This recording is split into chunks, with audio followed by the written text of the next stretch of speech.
You know, in the dark and shadowy world of film noir, there's one figure that always stands out, the femme fatale. But today, we're not just going to talk about the general idea. We're going to zero in on one single character who didn't just nail the part, she basically invented it, creating the ultimate blueprint for deadly charm. Yep. We are talking about Kathie Moffat, brought to life with this chilling perfection by Jane Greer in the classic Out of the Past. And look, I'm just gonna say it. She isn't just a femme fatale. She is, hands down, the ultimate femme fatale in the entire history of film noir. Okay, I know, that is a huge claim. So what's the proof? What is it about Kathie Moffat that just puts her on another level entirely? Well, let's break down the anatomy of what makes her so dangerously perfect and find out. To really make the case for her being the ultimate, we first have to get on the same page. We've got to define the archetype that she ended up perfecting. So what exactly is a femme fatale? So at its heart, a femme fatale is a woman who is seductive, mysterious, and uses her charm as a weapon. She has this knack for luring her targets, almost always men, into situations that are dangerous, compromising, and, well, often deadly. That's the playbook.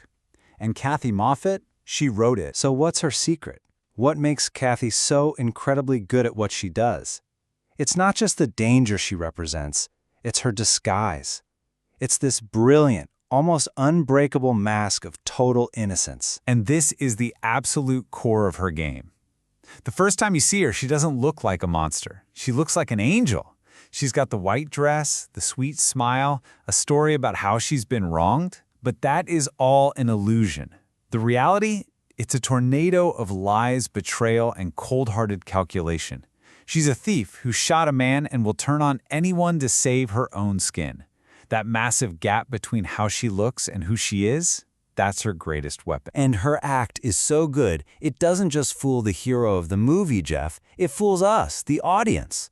I mean, even when you see the red flags popping up everywhere, there's a part of you that wants to believe her, that hopes she's telling the truth. That's the real power of her manipulation. It reaches right out of the screen and grabs you, too. But come on, a mask of innocence is just step one. To really be the ultimate, you need a system, right? A secret recipe for ruin that makes the danger she poses completely and totally irresistible. And boy, does she have a strategy. It's this devastating three-step playbook. Step one, we've covered it, the innocent disguise. It gets everyone to lower their guard. Step two, the path to ruin. This is where she just relentlessly betrays Jeff's trust again and again, leading him straight to his doom. But it's that third step. Oh, that third step is her twisted masterpiece. It's that little glimmer of doubt she plants. See, Kathie isn't just a simple evil monster. If she were, it'd be too easy.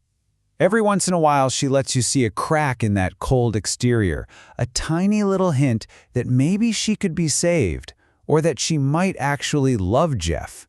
And that little piece of hope is what keeps him on the hook. It's what keeps us on the hook. It turns her from just a villain into something way more complex and terrifying. So you've got the mask of innocence, you've got this irresistible danger.